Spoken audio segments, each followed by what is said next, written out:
Well, good day all. Something different today. This is my Lafayette Ha-600a. I'm not sure when I got it. It might not have been one I bought. It might have been my grandfather's. I'm not sure. But anyway, it's a beautiful radio. Does sideband as well. Does heaps of bands. Beautiful radio. But it went totally deaf. I couldn't hear a thing. So what I have just done is changed one of the transistors.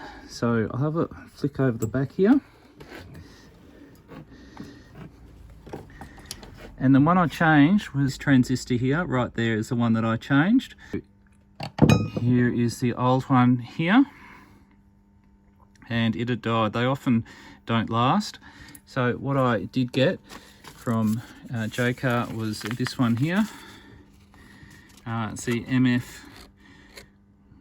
MF102. It's not exactly the same transistor, but it'll probably, hopefully, do the job. So I haven't put the panels on, so I just have to be careful of where I touch and things. But have a look at this, see, it all turns the things.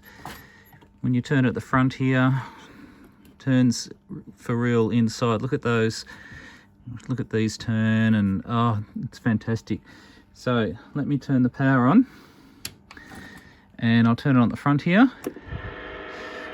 So I'm just going to attach this antenna here. It's wrapped up, but at least we'll get an idea as to whether there's any noise now.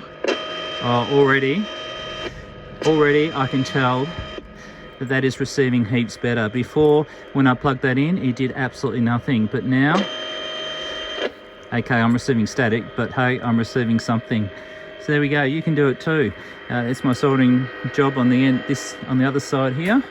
So you can do it too and work out what's wrong. So I'm looking forward to getting this one working now and installed.